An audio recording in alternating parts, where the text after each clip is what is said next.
आज उन भाई बहनों के लिए मैं आत्मा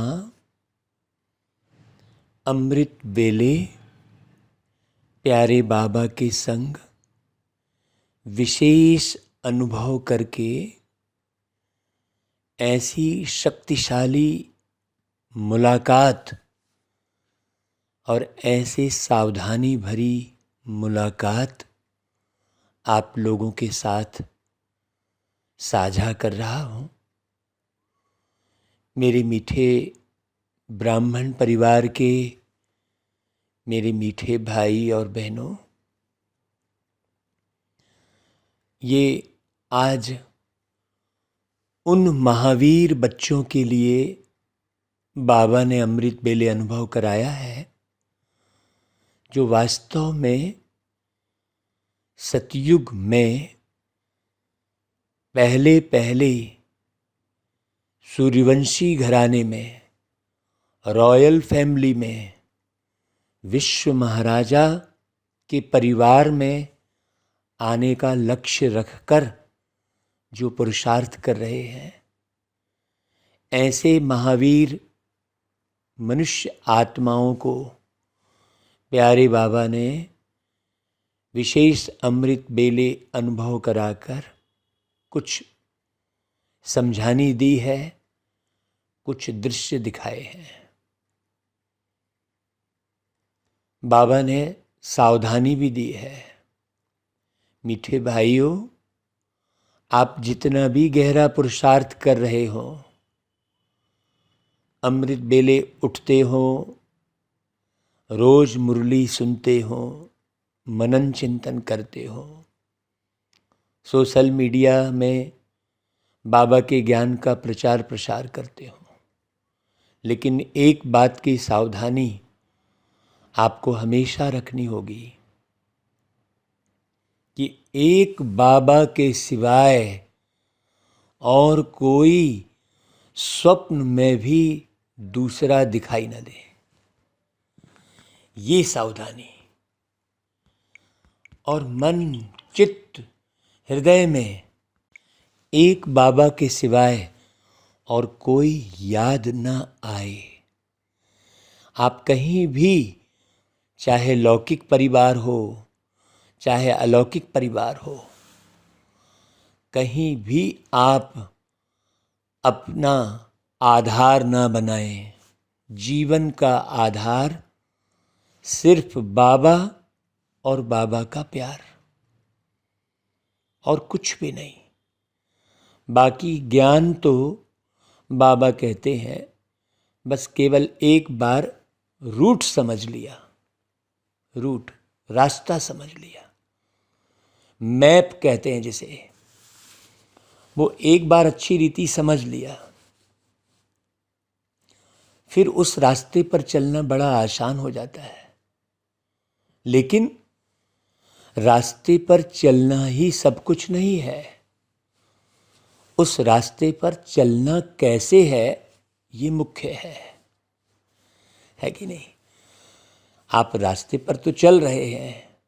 ऐसे बहुत रास्ते होते हैं जिस पर व्यक्ति चल रहा होता है, लेकिन उस रास्ते का लक्ष्य क्या है, मंजिल कौन सी है, और लक्ष्य के आधार पर हम चल कैसा रहे हैं, ये मुख्य है। यदि हमने यहाँ किसी को महारथी समझा है ना भाई, किसी स्थान विशेष को, यहाँ के किसी स्थान विशेष को यदि हमने आधार बनाया, तो हम लंबे समय तक, अंत समय तक हम माया से नहीं बचे रह सकेंगे। ये बाबा ने एकदम स्पष्ट आज अमृत बेले बहुत गहरा अनुभव कराया। जो वो बच्चे जो केवल बाबा को जान रहे हैं, केवल बाबा की याद में हैं, वही इस बात को अच्छी रीति समझेंगे। इसलिए बाबा मुरली में कहते हैं, मीठे बच्चे, तुम्हारा यह मर जीवा जन्म है। मतलब इस दुनिया के हर सरकमटांस से हर वातावरण से, हर अच्छे बुरे अनुभवों से आप परे रहें। हाँ, केवल बाबा की याद। इसलिए बाबा कहते हैं, तुम ईश्वर बाप से वर्षा ले रहे हो,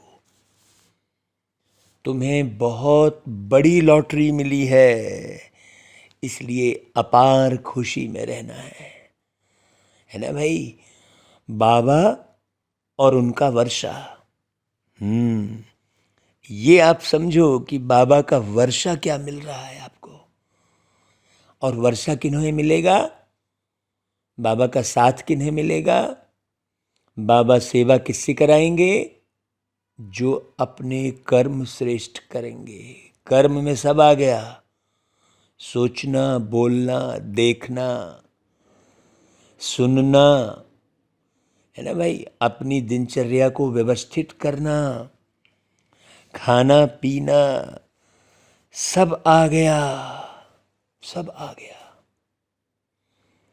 दुनिया में लोग कहते हैं कि भगवान सब कुछ करा रहे हैं। जरूर भगवान सब कुछ करा रहे हैं, लेकिन करा किससे रहे हैं? जिनके कर्म श्रेष्ठ हैं उन पर ही भगवान की कृपा बरसती है, भगवान साथ देते हैं उनका ही। तो अपने आप को कौन सी समझानी दो, तो चिंता समाप्त हो जाएगी और अंदर का गुस्सा चला जाएगा। बहुत ही बच्चों को गुस्सा आता है, और वास्तव में क्रोध पर जीत हासिल करना ये अंतिम समय तक भी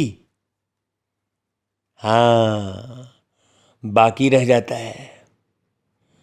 ये विषय विकार आत्मा में इतने गहरे से भर गए हैं, ऐसा साम्राज्य जमा लिया है इन विषय विकारों ने, आत्मा को इतना घेर के रख लिया है कि इन विषय विकारों से बच पाना आसान नहीं है।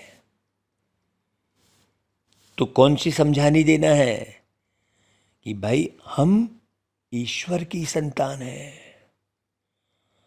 हमें तो बाप समान मीठा बनना है। जैसे बाबा मीठे रूप से समझानी देते, गुस्सा नहीं करते, ऐसे हमें भी आपस में मीठा रहना है। क्योंकि यदि आपने वासना को जगह दी तो क्रोध आ जाएगा, और क्रोध को जगह दी तो वासना आ जाएगी। ये बड़ी गहरी बात समझना भाई। इसलिए लून पानी नहीं होना है, क्योंकि जानते हैं जो सेकंड पास हुआ वह ड्रामा में पार्ट था। ठीक है भाई, ये लाइन बड़े गहरे से समझने की है। जो सेकंड पास हुआ वह ड्रामा में पार्ट था, मतलब प्रत्येक सेकंड जो बीत रहा है, जो पास हो रहा है, उसको तुरंत भूलते जाओ, सेकंड में भूलते जाओ और बाबा को याद करो। तो सेकंड जो बीता वो ड्रामा में पार्ट था। अभी तो साल भर पहले का भी याद करते तो 10 साल पहले का याद करते। सोचो, जो बीत गया वो ड्रामा है, तो जो बीत गया उसकी चिंता किस बात की करें। ऐसे अपने आप को समझाओ तो चिंता खत्म हो जाएगी, गुस्सा भाग जाएगा। आपको हम बताएं, लोग सोचते जरूर हैं कि मैं चिंता मुक्त हो गया हूँ, लेकिन अंदर में सूक्ष्म चिंता समाई हुई रहती है। इसलिए ये शरीर रूपी चिता, इस पर प्रभाव पड़ता रहता है। पूर्ण स्वस्थ जीवन बिल्कुल अलग है। तो अभी बाबा के संग बाहर है। वो गीत है ना भाई, यही बाहर है, सुनना आप वो गीत। ओम शांति है। यह है ईश्वरी संतान की खुशियों का गायन। कौन सा? कि यही बाहर है। तुम इतना खुशी का गायन सतयुग में भी नहीं कर सकेंगे, क्योंकि वहाँ पर इतने मीठे बाबा नहीं होंगे। राजा महाराजा होंगे, बस सतयुग में भी वो आनंद नहीं होगा जो आनंद अभी है। क्यों भाई? क्योंकि अभी तुमको खजाना मिल रहा है। यह है बड़े से बड़ी लॉटरी। जब लॉटरी मिलती है तो खुशी होती है।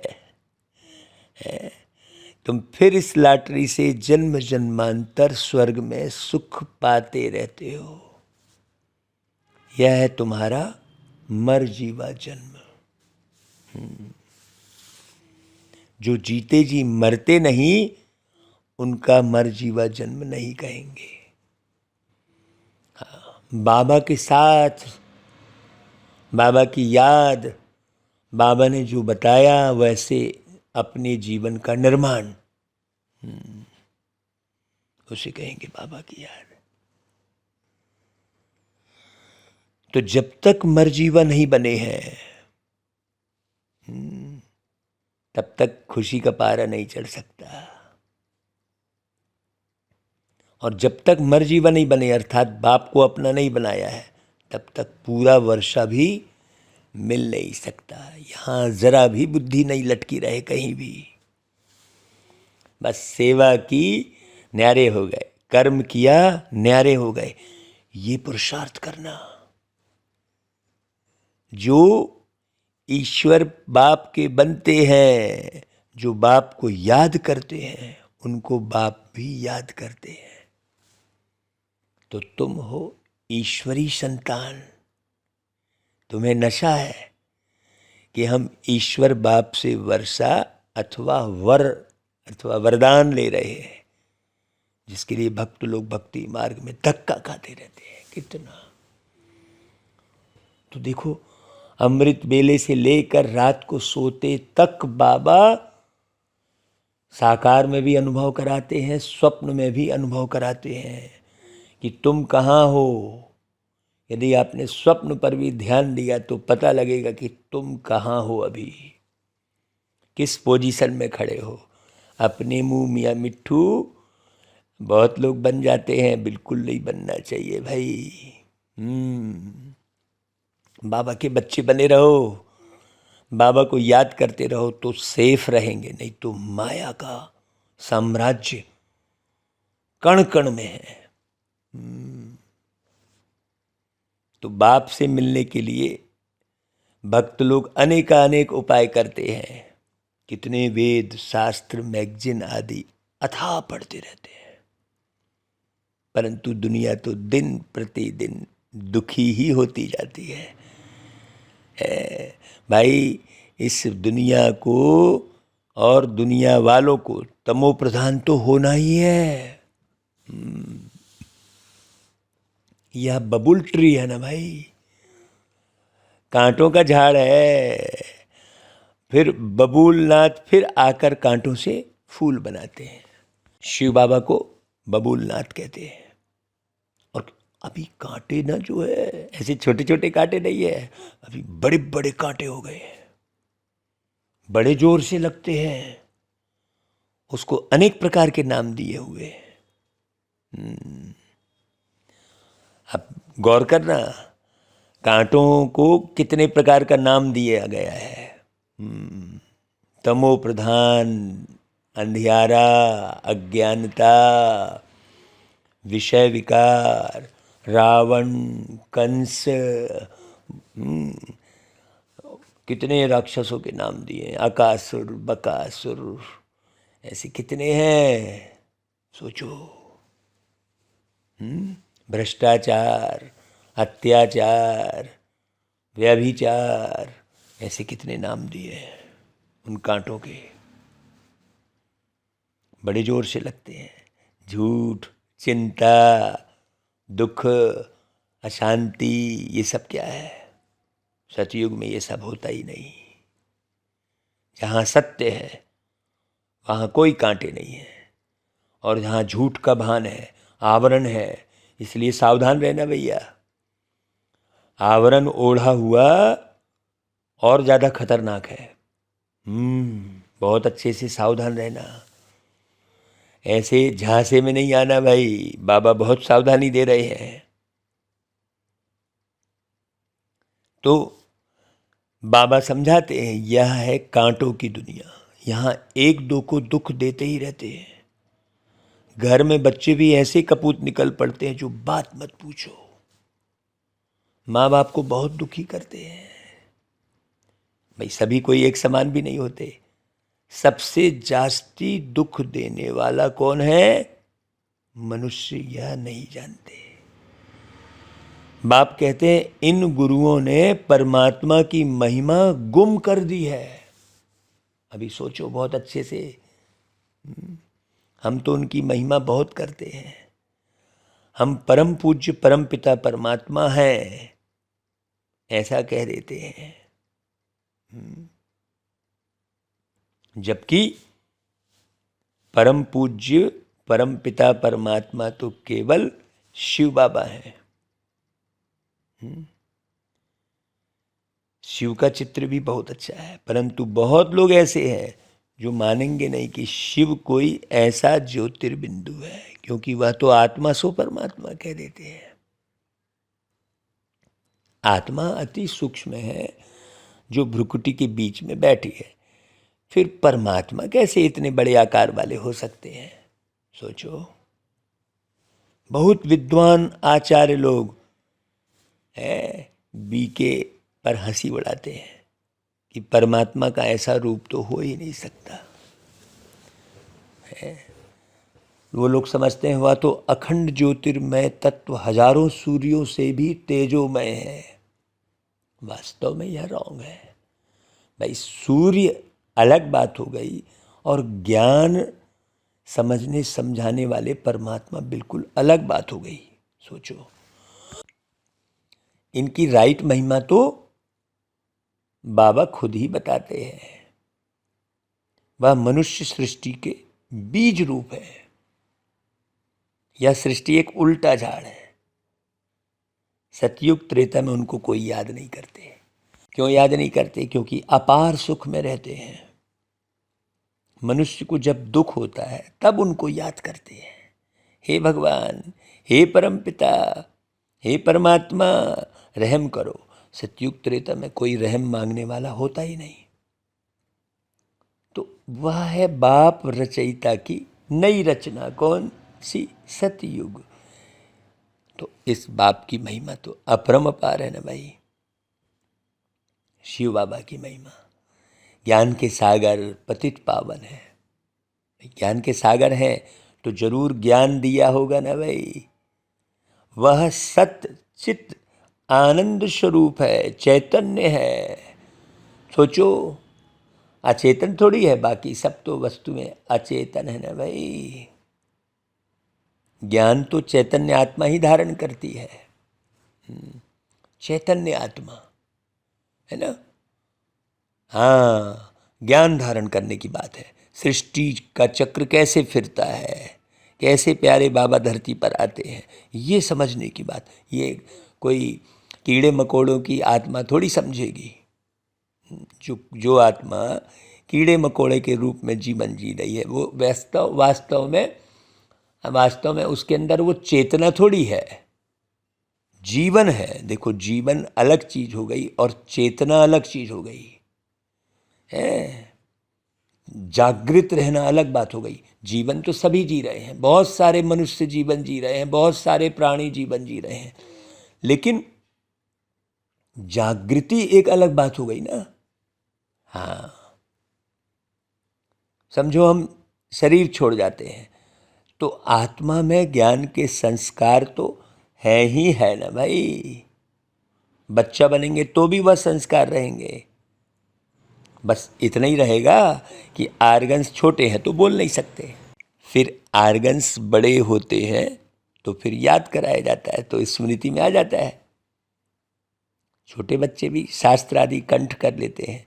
यह सभी अगले जन्म के संस्कार हैं। अब बाप हमको अपने ज्ञान का वर्षा देते हैं। सारे सृष्टि का ज्ञान प्यारे बाबा के पास है। क्यों? क्योंकि वो बीज रूप है। हाँ, हमारा ज्ञान क्या होता है? विस्तार में आने के कारण, दुनिया के विस्तार में आने के कारण हमारा ज्ञान छुप जाता है। तो बीज में जरूर झाड़ के आदि मध्यंत का ज्ञान होगा ना भाई। किसी बीज को देखकर हम समझ जाते हैं ना, हाँ भाई इस बीज से बहुत सारे फल निकलेंगे। तो यहाँ पर बाबा खुद कहते हैं कि मैं हूँ सृष्टि का बीज रूप, है ना। और ये जो मनुष्य सृष्टि का जो झाड़ है, मनुष्य सृष्टि की बात कर रहे हैं ना भाई, अभी पहले मनुष्य सृष्टि को तो समझे। ये झाड़ जो है, इनका बीज ऊपर है। वह बाप सत चित आनंद स्वरूप ज्ञान के सागर है। सृष्टि के आदि मध्य अंत का ही उनमें ज्ञान होगा ना, नहीं तो क्या होगा? सोचो भाई, क्या शास्त्रों का ज्ञान होगा क्या? सोचो, शास्त्रों का ज्ञान तो बहुतों में है, परमात्मा की तो जरूर कोई नई बात होगी ना भाई। इसलिए कहा जाता है कि परमात्मा की गत मत न्यारी। क्यों कहा जा रहा है? यदि वेद शास्त्र में परमात्मा का ज्ञान होता तो फिर न्यारा क्यों बोलते हो? तो वेद शास्त्र में है। तो बाबा के पास जो ज्ञान है वो किसी भी विद्वान आदि के पास नहीं है। कोई से भी पूछो, इस सृष्टि रूपी झाड़ की उत्पत्ति, पालना, संहार कैसे होता है, इनकी आयु कितनी है, यह कैसे वृद्धि को पाता है, तो बिल्कुल कोई नहीं समझा सकेंगे। एक गीता ही है सर्वशास्त्रमयी शिरोमणि। अब वो भी कौन सी गीता? जो शिव बाबा अभी सुना रहे हैं। ऐसे नहीं जो छपी हुई गीता बाजार में मिल रही है उसके बारे में बोल रहे हो बाबा, नहीं। अभी जो बाबा मुरली सुना रहे हैं, तो यही सर्वशास्त्र शिरोमणि है बाबा की मुरली। बाकी तो सब है उनके बाल बच्चे। जबकि गीता पढ़ने से भी कुछ नहीं समझते तो बाकी शास्त्र पढ़ने से फायदा ही क्या है? वर्षा तो फिर भी गीता से मिलना है।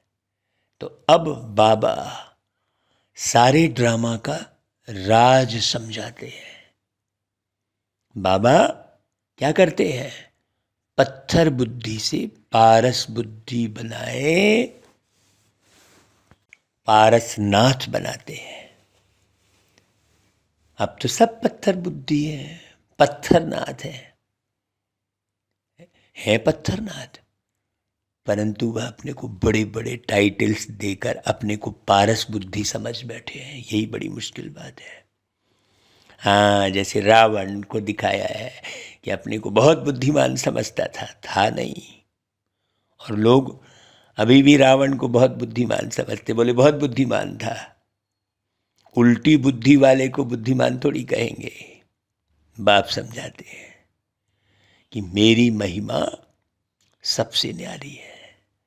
बाबा कहते हैं मैं ज्ञान का सागर, आनंद का सागर, सुख का सागर हूं। ऐसी महिमा तुम देवताओं की नहीं कर सकते, है ना भाई। देवराज इंद्र को भी भक्ति में गिरते हुए दिखाए ना भाई। है? जो देवराज है, माने देवों के राजा, उनको जब गिरते हुए दिखा रहे हैं, सोचो तो कितनी गहरे समझने की बात है। तो फिर परमात्मा कौन है? देवता अलग है ना भाई। लेकिन भक्त लोग देवताओं के आगे जाकर कहते हैं आप सर्वगुण संपन्न हैं। वो कब थे ये समझने की बात है। बाप की महिमा तो एक ही महिमा है, वह भी हम जानते हैं। अभी हम मंदिर में जाएंगे तो बुद्धि में पूरा ज्ञान है कि इन्होंने तो पूरे 84 जन्म लिए हैं, जिनका मंदिर हम देखने जाते हैं देवी देवताओं का। तो अभी अपने को कितनी खुशी है। आगे थोड़े ही यह ख्याल आता था है। अभी समझते हैं हमको ऐसा बनना है। बुद्धि में बहुत परिवर्तन आ जाता है बाबा का ज्ञान सुनते सुनते। और भाई मुख्य रोल तो बुद्धि का ही है ना भाई। कोई भी व्यक्ति कुछ भी दुष्कर्म करता है तो सबसे पहली सजा उसको क्या मिल जाती है? अपने आप, कोई देता नहीं है, उसकी बुद्धि भ्रष्ट हो जाती है ना। कोई भी अधिकतर करके वासना के चक्रव्यूह में सब कोई फंस जाते हैं, चाहे वो देह की वासना हो, चाहे धन की वासना हो, चाहे खाने पीने की वासना हो। तो बाबा बच्चों को समझाते हैं, बच्चे आपस में मीठे बनो, लून पानी मत बनो।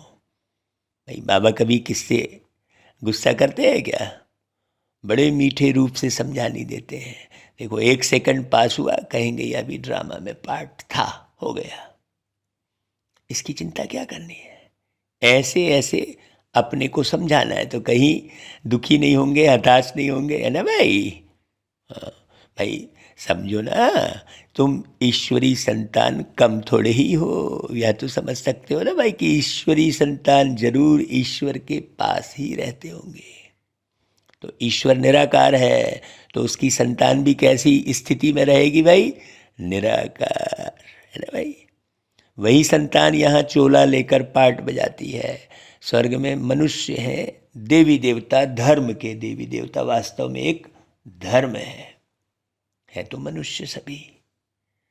अभी ये बात भी किसी को नहीं मालूम कि देवी देवता एक धर्म है। अगर सबका बैठ हिसाब निकालें तो कितना माथा मारना पड़ेगा, परंतु समझ सकते हैं कि नंबरवार समय अनुसार थोड़े थोड़े जन्म मिलते होंगे।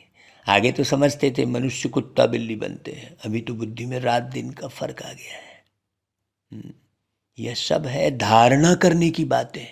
सोचो बाबा क्या कह रहे हैं भाई, आप कुत्ते की तरह भौं भौं करने लगते, शेर की तरह दहाड़ने लगते, जोंक की तरह चिपकने लगते। सोचो कई मनुष्य आत्माएं हैं शराब पी के सुअर की तरह नाले के किनारे पड़े रहते, मच्छर की तरह सब एक दूसरे का खून चूसते हैं। सब तो देखो सारे तो हैं, और देखो कीड़े मकोड़े की तरह पूरे भीड़ में घूम घूम घूम करते भागते हैं। सोचो कोई किसी का ख्याल ही नहीं करता, जैसे कीड़े मकोड़े आपस में टकरा टकरा कर उड़ते हैं, वैसे तो अभी ये स्थिति है। सोचो, समझो बाबा की बातों को। नटसेल में समझाते हैं कि अब 84 जन्म का चक्र पूरा हुआ, अभी इस छीछी शरीर को छोड़ना है। अब इस शरीर में अभी ममत्व नहीं रखना है, बस संभालना है, क्योंकि इस शरीर से हमको बाबा को याद करते बैठना है। तो यह सबका पुराना जड़ जड़ी भूत तमो प्रधान शरीर है, इससे ममत्व मिटा देना है। पुराने शरीर को याद किया करें, जो मिलना है अभी सतयुग में मिलना है, वाया मुक्तिधाम होकर सतयुग में आएंगे। हम जीवन मुक्ति में जाते हैं और सब मुक्ति धाम में चले जाते हैं। हम माने कौन? हम आत्माएं जो ये बाबा की याद का पुरुषार्थ करते हैं। इसको जय जयकार कहा जाता है। हाहाकार के बाद जय जयकार होना है। इतने सब मरेंगे, कोई तो निमित्त कारण बनेगा भाई। नेचुरल कैलेमिटीज होगी ना, सिर्फ सागर ही थोड़े ही सभी खंडों को खलास करेगा, सब कुछ खलास तो होना ही है। तो अभी भैया सब कुछ खलास होने के पहले माया आपको खलास मत कर दे, ये ध्यान रखना है, क्योंकि माया का भी बहुत जोर बढ़ेगा। यही आज अमृत बेले बाबा ने गहरे से अनुभव कराया। सब कुछ खलास तो होना ही है, बाकी भारत अविनाशी खंड रह जाता है, क्योंकि यह है शिव बाबा का बर्थ प्लेस, सर्वशक्तिमान का। तो यह हो गया सबसे बड़ा तीर्थ स्थान।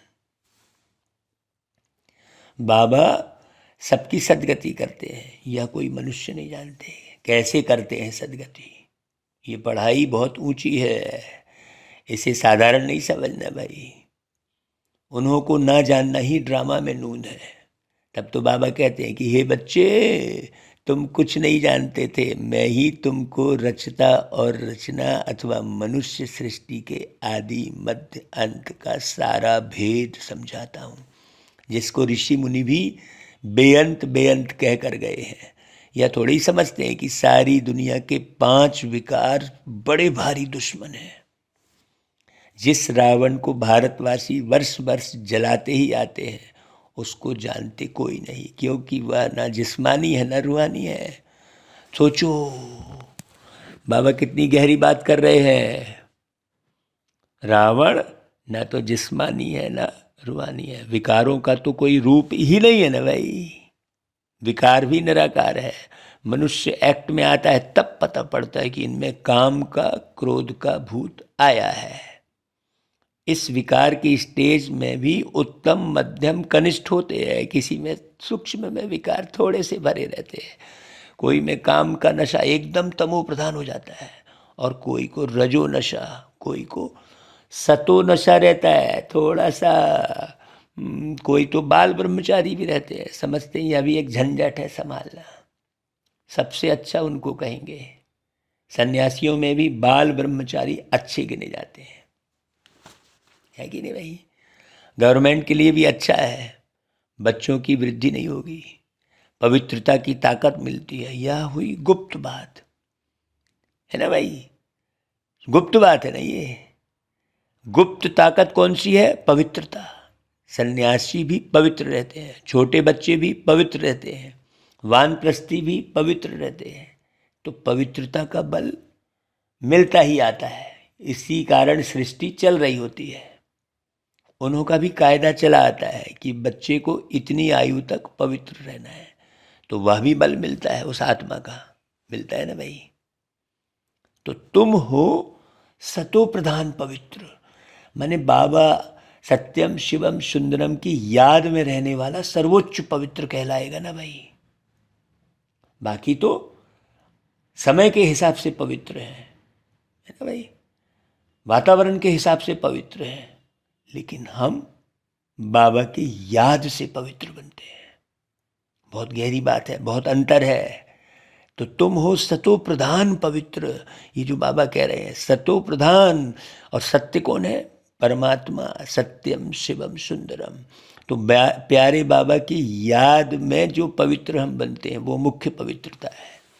तो यह अंतिम जन्म तुम प्यारे बाबा से प्रतिज्ञा करते हो, तुम सतयुग की स्थापना करने वाले हो। तो ध्यान रखना, जो करेगा सो पवित्र दुनिया का मालिक बनेगा, नंबरवार पुरुषार्थ अनुसार। हाँ, ऐसे नहीं कि हमने मुरली पढ़ ली तो सब कुछ हो गया। पवित्र रहने की बात है। यह है ईश्वरी कुटुंब। ऐसे पवित्र रहने वालों का परिवार चाहिए, जो पूरा सब बातों से मरा मिटा हो। तो ईश्वर के साथ हम रहते हैं, और पूरे कल्प में सिर्फ एक ही बार रहते हैं ना। हाँ, बस बाकी फिर तो देवी घराने में बहुत जन्म रहेंगे। यह एक जन्म ही दुर्लभ है। यह ईश्वरी कुल है उत्तम से उत्तम।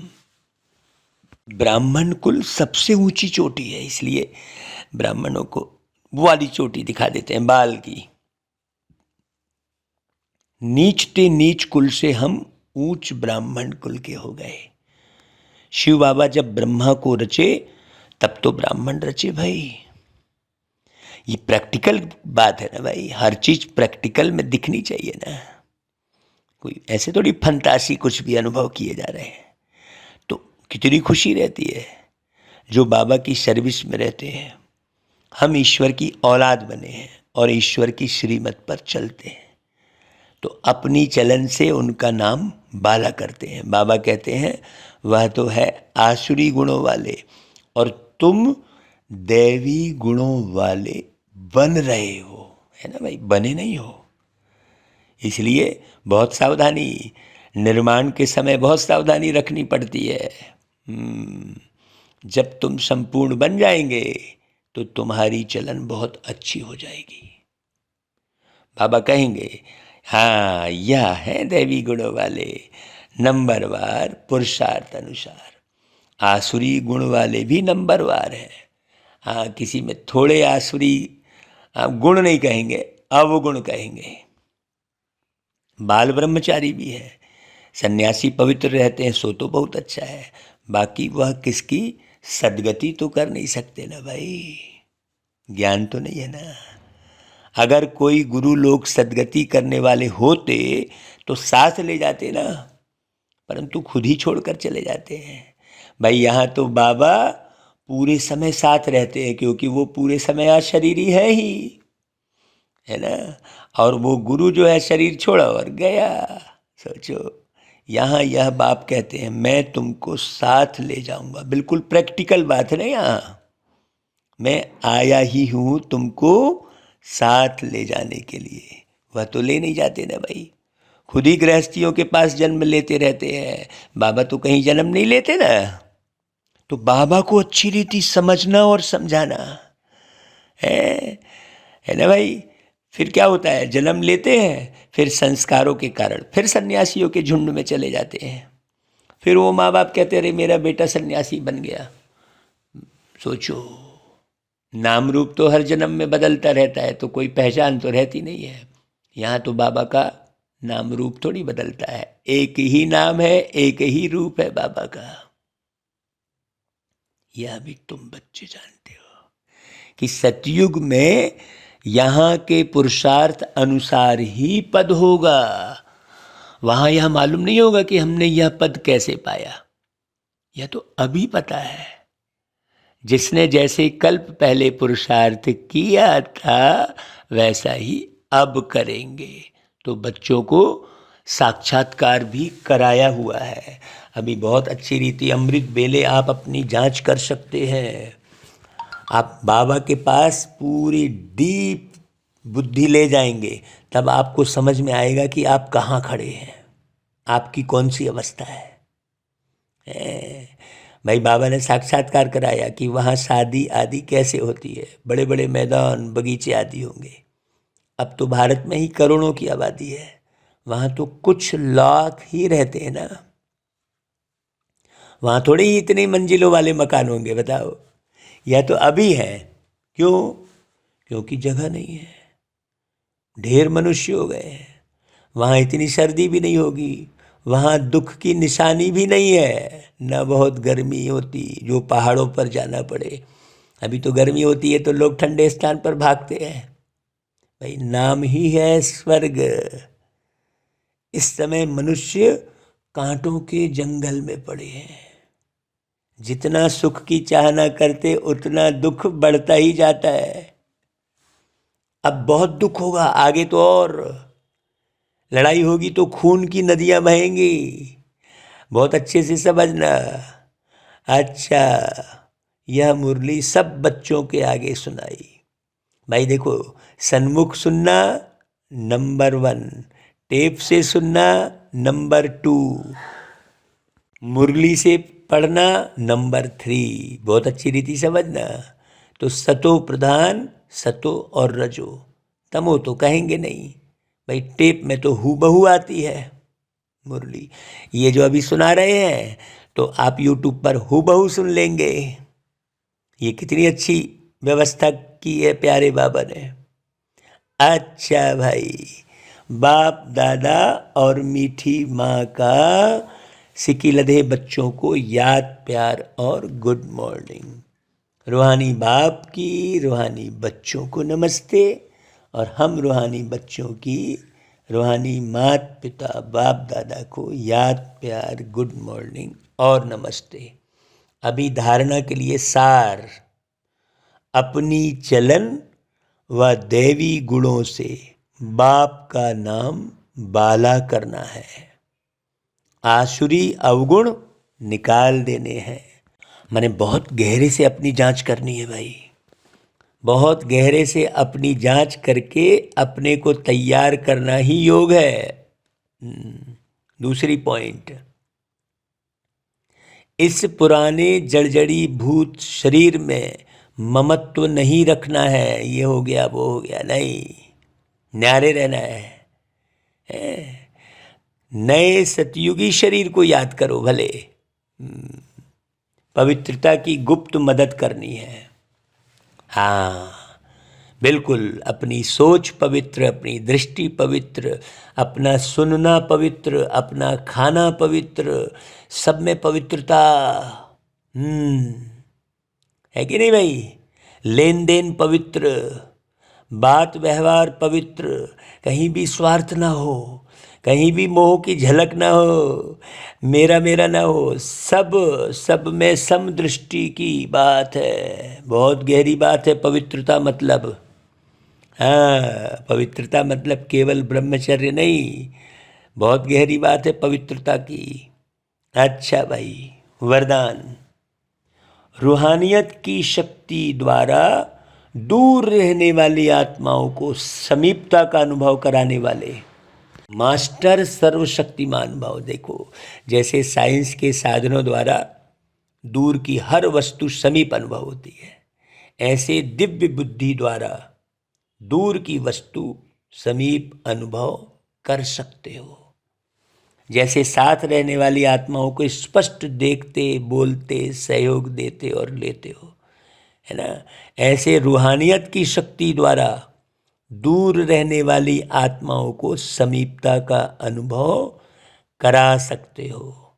सिर्फ इसके लिए मास्टर सर्वशक्तिमान, संपन्न और संपूर्ण स्थिति में स्थित रहो, बस फिर अपने आप लोगों को अनुभव होगा, है ना? पावरफुल भाई, जैसे ये इतने पावर का बल्ब है, ये इतने पावर की ट्यूबलाइट है, ऐसे कहते हैं ना भाई, ये इतने हार्स पावर्स की मोटर है, तो बिल्कुल वो है ही। तो आप पावरफुल बनोगे और बाबा के कनेक्शन में आओगे तो ऑटोमेटिक जो है सूक्ष्म सर्विस होती रहेगी, है ना भाई? तो संपूर्ण स्थिति में स्थित रहो और संकल्प शक्ति को स्वच्छ बनाओ। अपनी स्थिति पावरफुल रखो और अपने संकल्पों को बिल्कुल स्वच्छ बनाओ, जरा भी मैले ना हो। हाँ, माया बहुत बहुत विघ्न डालेगी। अच्छा भाई, स्लोगन। अपने हर संकल्प, बोल और कर्म द्वारा औरों को प्रेरणा देने वाले ही प्रेरणा मूर्त है ना भाई? अच्छा भाई, ओम शांति।